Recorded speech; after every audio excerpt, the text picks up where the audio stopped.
आदाब। महाराष्ट्र न्यूज में आप सभी का इस्तकबाल है। महाराष्ट्र हुकूमत ने मुबैना लव जिहाद के खिलाफ कानून बनाने के लिए तश्कील दी कमेटी। जबरी तब्दील मजहब से मुतल्लिक तमाम कानूनी और तकनीकी पहलुओं का कमेटी लेगी जायजा।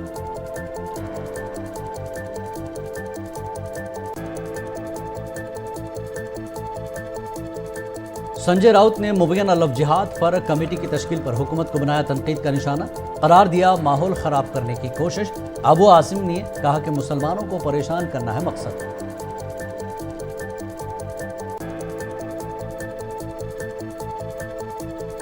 दीनी मदारिस को दहशतगर्दी के मराकज कहने पर जलगांव जिला एकता संगठन ने किया एहतजाज। रियासती वजीर नीतीश राणे को काबीना से हटाने का किया मुतालबा।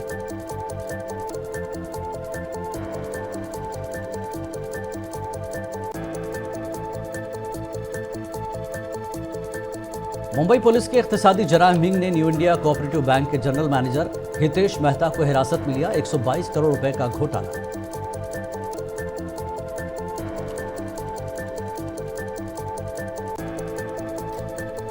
खबरें तफसील से।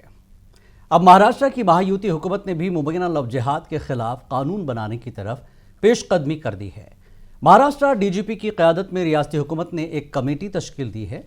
ये कमेटी लव जिहाद से मुतल्लिक़ तमाम कानूनी और तकनीकी पहलुओं पर तबादला ख्याल करके एक रिपोर्ट तैयार करेगी। महाराष्ट्र में मुबैना तौर पर बढ़ते लव जिहाद मामलों को पेश नज़र रखते हुए रियासती हुकूमत ने यह कदम उठाया है।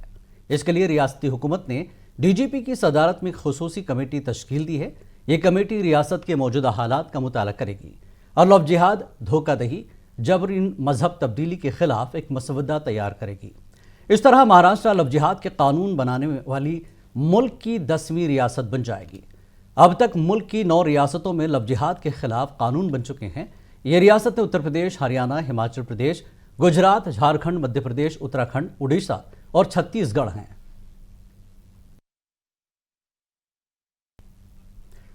महाराष्ट्र हुकूमत की तरफ से मुबैना लव जिहाद के खिलाफ कमेटी बनाने पर रियासती वजीर मंगल प्रभात लोधा ने कहा कि मुल्क भर में लव जिहाद के केसेस बढ़ गए हैं।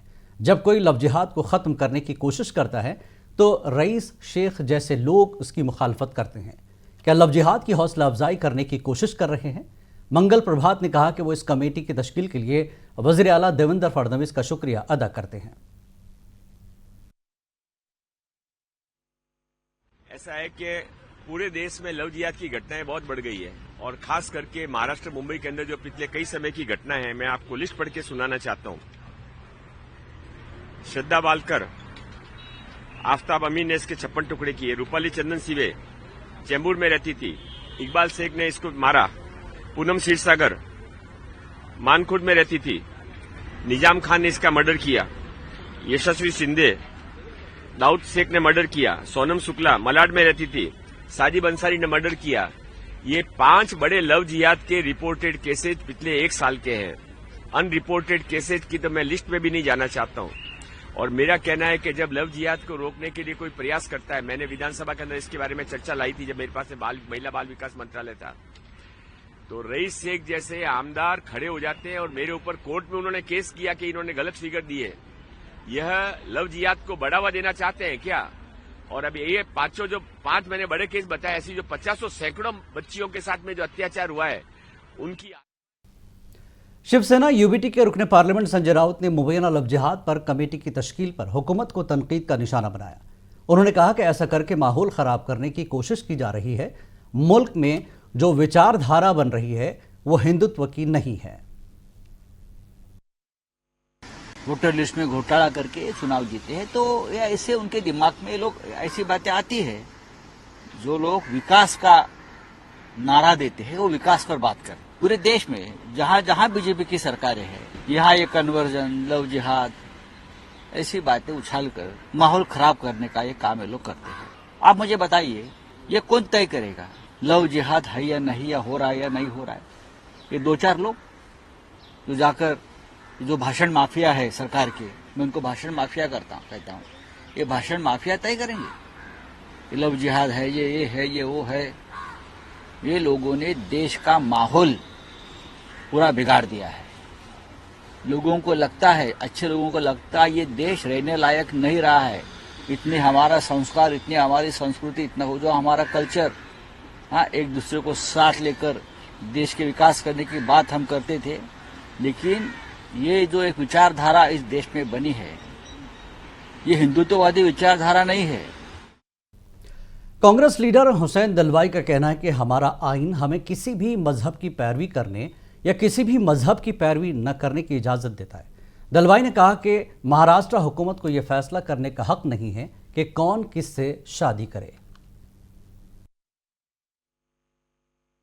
एक तो गलत बात है कि फोर्सफुली कन्वर्शन होता ही नहीं। फोर्सफुली कन्वर्शन कैसा होगा? ऐसा है, दलितों में से या आदिवासियों में से जो बिल्कुल गरीब लोग हैं, उनका कुछ हद तक कन्वर्शन होता है। वो जाति व्यवस्था के जरिए उनको तकलीफ दी जाती है, तो उनको ऐसा लगता है एक तरह से क्रिश्चियन या मुसलमान होंगे तो मुक्ति बन जाएगी, इसलिए होता होगा। ये लव जिहाद जो बोल रहे हैं, उनको ये क्या कानून है?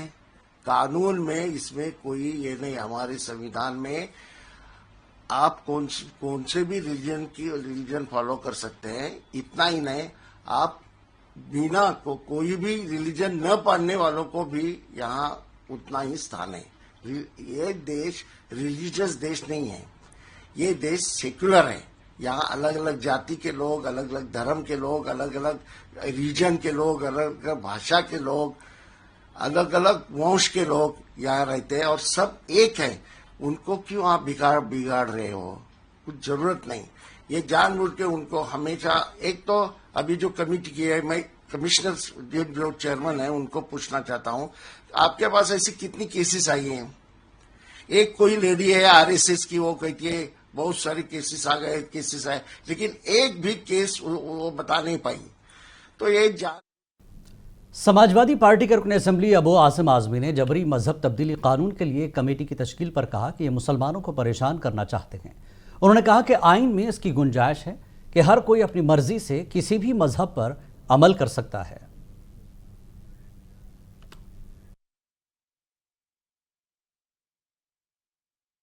सरकार या दिल्ली की सरकार या यूपी की सरकार, ये इनका सुबह शाम एक ही चीज है कि किस चीज से मुसलमान को परेशान किया जाए। सांप्रदायिकता हद पे बढ़ी हुई है। देश में आजादी है, एक लड़की के साथ रहे, इसका कानून बनाना चाहते हैं। एक लड़का लड़के से शादी करके रहे, ये कानून आजादी के बनाना चाहते हैं। और लिविंग रिलेशन में लड़की रह सकती है किसी के साथ, आजादी इतनी देना चाहते हैं। और जो 18 साल की उम्र के बाद अपनी मर्जी से शादी करे, अपनी मर्जी से अपना धर्म चुने, उस पर पाबंदी लाना चाहते हैं। हमें कोई एतराज नहीं बना है, जो बनाना है।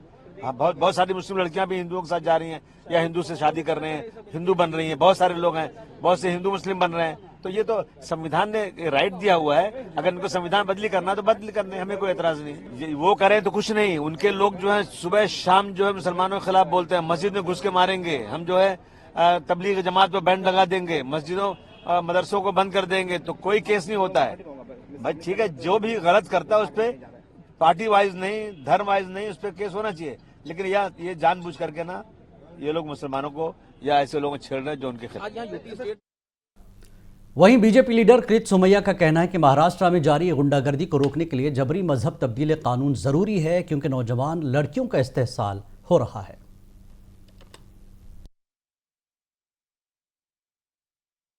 क्योंकि मैंने जो अनुभव किया है, 14 साल की, 15 साल की, 17 साल की लड़कियों को भगा के लेके जाते हैं। कोई आजमगढ़ ले जाता है, कोई वहां से कहां लेके जाते हैं, भरमाते हैं, दबाव लाते हैं और जिस प्रकार से एक्सप्लॉयटेशन करते हैं। तो इस प्रकार के कानून की बहुत आवश्यकता है, जिसके कारण ये जो दादागिरी है कहीं न कहीं रुकेगी, जवाब मिलेगा। वो भी अभी हरे कपड़े उद्धव ठाकरे के साथ में पहनने लगा है, नहीं तो ये सब मांगे संजय राउत तो उद्धव ठाकरे करते ही थे। बांग्लादेशी के विरुद्ध में देवेंद्र फडणवीस और किरीट सोमैया आवाज उठाया और आज 5 FIR दाखिल हो गई। शिवसेना की लीडर शायना इंसी ने संजय राउत के हालिया बयान की नुक्ताचीनी की है। उन्होंने कहा कि संजय राउत जबरी तब्दीली मजहब मामले पर बाला साहब ठाकरे के मौकफ से इनहराफ कर रहे हैं।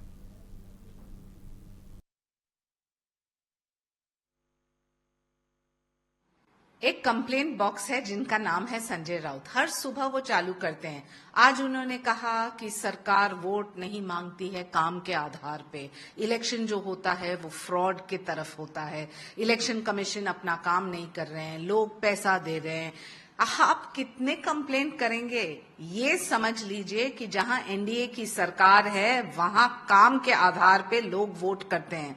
आपने इशू उठाया एंटी कन्वर्जन को लेके और लव जिहाद को लेके। शायद आप भूल चुके हैं कि हिंदू हृदय सम्राट आदरणीय बाला साहेब ठाकरे ने क्या कहा एंटी कन्वर्जन को लेके।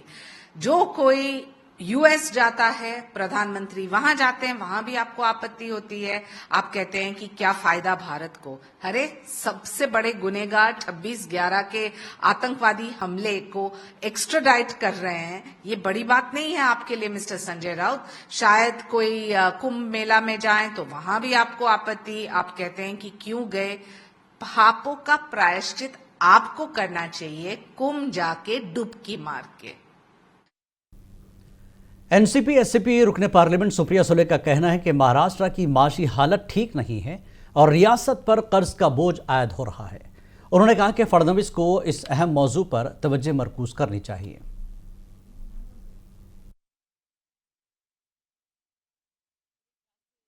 ये देश लोकतंत्र है और एक सशक्त लोकतंत्र में कौन किससे प्यार करेगा, शादी करेगा, इसका अंतर्गत मामला होता है, पहली बात। और दूसरी बात, ये जो प्रस्ताव लाना चाहते हैं, मेरे एक बड़ी विनम्रता से सरकार को विनती होगी कि अब मोदी जी अब अमेरिका से कल ही आए। आपने देखा होगा, पढ़ा होगा कि नए टैरिफ्स लगाए हैं अमेरिकन सरकार ने और उसके कारण हमारे देश पे बड़ा इम्पैक्ट होने वाला है। और निर्मला जी ने उनके पार्लियामेंट में जो भाषण किया उसमें उन्होंने ही कहा है कि ग्रोथ रेट कम हो रहा है, जीडीपी का रेट भी कम ही रहेगा और फिस्कल डेफिसिट मैनेजमेंट के लिए उन्होंने 2.5 लाख करोड़ रुपया उन्होंने आरबीआई से डिविडेंड लिया। कोई कहेगा तन्ने की डिविडेंड लेने में क्या दिक्कत है। डिविडेंड लेने में दिक्कत नहीं है, लेकिन जिस तरह से डिविडेंड ये रेनी डे के लिए रखा जाता है, खर्चा नहीं किया जाता, वो 2.5 लाख करोड़ रुपया इस साल सरकार ने लिया है। पिछले साल भी 2 लाख करोड़ लिया था महाराष्ट्र सरकार और बहुत सारे ऐसे राज्य हैं जिसका लोन बढ़ता जा रहा है। Chief justice of India Sanjeev Khanna का कहना है कि तमाम तनाज़ात अदालतों और कानूनी चाराजोई के लिए मौजू नहीं है, बल्कि सालिसी का तरीक़ेकार भी मौजूद है, क्योंकि ये तख्लीकी हल पेश करता है और ताल्लुकात को मजबूत करता है। नागपुर में महाराष्ट्र नेशनल लॉ यूनिवर्सिटी के कॉन्वोकेशन की तकरीब से खिताब करते हुए चीफ जस्टिस ने कहा कि हर मामले को कानूनी मसाइल की नज़र से नहीं बल्कि एक इंसानी मसले के तौर पर देखना चाहिए।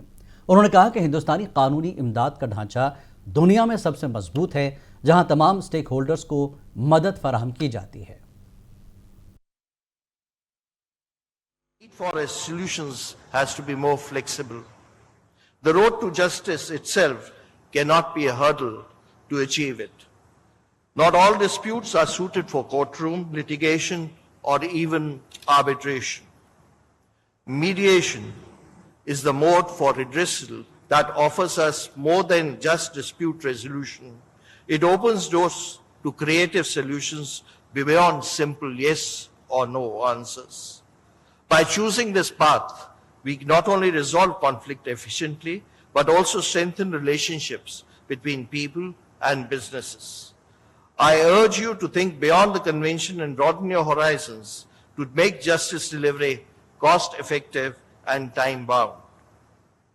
The second aspect I want to highlight is using your degrees as a tool of social change and good. Today we face challenges that our predecessors could hardly have imagined. Maharashtra हुकूमत ने रणवीर इलाहाबादिया तनाज़े की तहक़ीक़ात महकमे सक़ाफ़त के अफसरान से कराने का फैसला किया। रियासती वज़ीर आशीष शेलार का कहना है कि महकमे सक़ाफ़त को इंडियाज़ गॉट टैलेंट पर में फहाशी के बारे में शिकायत मौसूल हुई हैं। इस तरह के दीगर शोज़ भी बग़ैर इजाज़त नाज़रीन को टिकट देकर चलाए जा रहे हैं। रणवीर इलाहाबादिया प्रकरणी ऑलरेडी पोलिसांची चौकशी चालू आहे। काल जो आम्ही निर्णय केला तो राज्यामध्ये काही भागामध्ये अशाच पद्धतीच्या अश्लील प्रदर्शन किंवा अश्लील शब्द किंवा अश्लील संवाद याचे काही कांदे पोहे नावाचे कार्यक्रम सुरू झाले. ते थिएटरमध्ये तिकीट लावून होत आहेत आणि त्यामुळे आपल्या नाट्यगृहामध्ये तिकीट लावून कांदे पोहे सारख्या अशा अश्लील पद्धतीचे कार्यक्रम होत असतील आणि त्याला रंगभूमी मंडळाची. बीजेपी लीडर राम कदम ने यूट्यूबर रणवीर अलाहाबादिया के हालिया नाज़िबा रिमार्क्स पर शदीद रद्दमल का इजहार किया. उन्होंने कहा कि रियासती हुकूमत ने इस मामले का संगीन नोटिस लिया है और जांच के बाद कार्रवाई की जाएगी. देखिए, माँ बाप साक्षात ईश्वर का रूप होते हैं और माता पिता के प्रति इतने घिनौने शब्दों का, इतने घिनौने विचारों का प्रदर्शन करने वाला व्यक्ति विशेष, इसके मुंह को कालिम पोंछने लायक ये व्यक्ति है. केवल सुर्खियों में आने के लिए करोगे आप? उसने क्या सोचा? उसके माँ बाप को क्या लगा होगा इस भाव से? क्या यूट्यूब से मिलने वाले पैसे कम थे, इस कारण उसने ऐसा किया? महाराष्ट्र ये संतों की भूमि है. इस भूमि पर इस प्रकार की विचारधारा को कोई स्थान नहीं है. हम कड़ी कार्रवाई करेंगे. महाराष्ट्र के नायब वज़ीर आला एकनाथ शिंदे ने कल्याण में हाजी मलंग दरगाह का दौरा किया. शिंदे ने दौरे के दौरान आरती के नाम से मशहूर रस्म अदा की. इस दौरान मुबीना तौर पर जय श्री राम के नारे लगाए गए. इस दरगाह के बारे में हिंदुओं के एक तबके का दावा है कि ये एक मंदिर है, जबकि मुसलमानों का कहना है कि ये दरगाह है.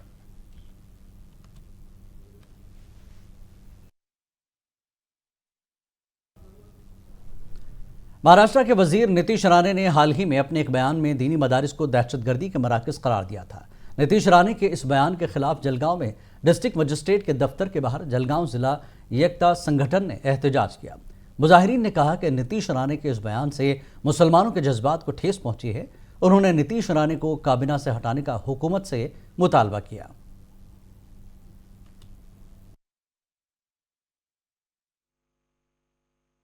गेल्या काही दिवसांपासून नितेश राणे धर्मामध्ये द्वेष पसरवण्याचं काम करतायत. ते एका मोठ्या पदावर आहे, ते निवडून आलेले आहेत, तरी सुद्धा असं बोलतायत ते. आणि आपलं जे महाराष्ट्र आहे आता की हेट स्पीच मध्ये अव्वल नंबरवर, 1 नंबरवर आलेलं आहे आपल्या भारतामध्ये.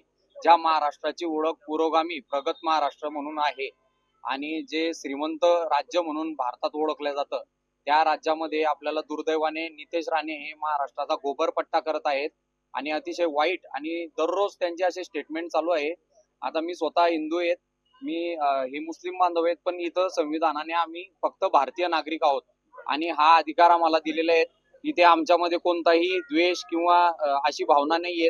आम्ही प्रेमाने, जळगावला पण सगळेजण आम्ही एकतेने प्रेमाने राहतो, इथं आम्हाला काहीच नाहीये. मात्र हे द्वेष पसरवण्याचं काम एवढ्या मोठ्या पदावर असलेला एक मंत्री करतोय, हे दुर्दैव आहे. आणि मी गृहमंत्र्यांना सुद्धा सांगेल की जर कधी हा सगळा लोड जो आहे तो पोलिसांवर येत आहे आणि दुर्दैवाने हे सगळं वातावरण बिघडवण्याचं काम एक मंत्री करत आहे, हे खूप दुर्दैव आहे महाराष्ट्राचं आणि त्यांच्यावर कारवाई व्हावी. मुंबई पुलिस के इख्तिसादी जराइम विंग ने न्यू इंडिया कोऑपरेटिव बैंक के जनरल मैनेजर हितेश मेहता को हिरासत में ले लिया है. मेहता के खिलाफ बैंक से 122 करोड़ रुपए के गबन के इल्जाम में मुकदमा दर्ज किया गया. रिजर्व बैंक ऑफ इंडिया ने माली बेज़ाब्तियों और लिक्विडिटी खदशात की वजह से बैंक के कामों पर सख्त पाबंदियां आयद की. आरबीआई ने बैंक के अंदर शदीद माली परेशानी को देखते हुए सारिफिन के मफादात के तहफ़्फ़ुज़ के लिए पाबंदियां आयद की है. ये पाबंदियां जो 13 फरवरी 2025 से लागू होंगी, 6 माह तक नाफिज रहेंगी.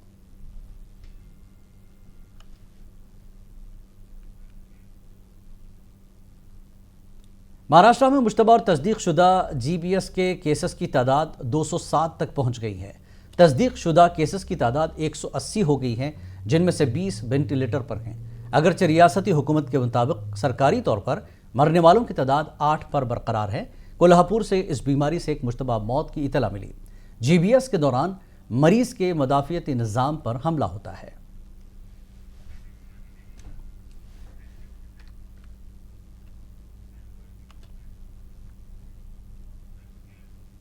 और अब आखिर में हेडलाइंस.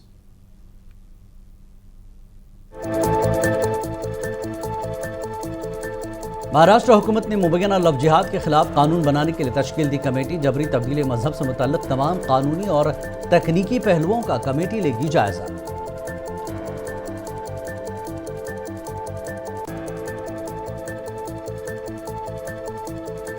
संजय राउत ने मुबैना लव जिहाद पर कमेटी की तश्कील पर हुकूमत को बनाया तनकीद का निशाना, करार दिया माहौल खराब करने की कोशिश। अबू आसिम ने कहा कि मुसलमानों को परेशान करना है मकसद।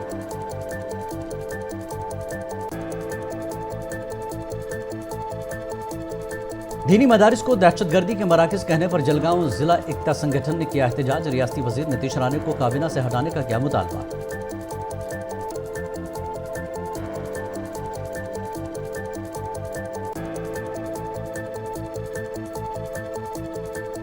मुंबई पुलिस के इख्तिसादी जराइम विंग ने न्यू इंडिया कोऑपरेटिव बैंक के जनरल मैनेजर हितेश मेहता को हिरासत में लिया। 122 करोड़ रुपए का घोटाला।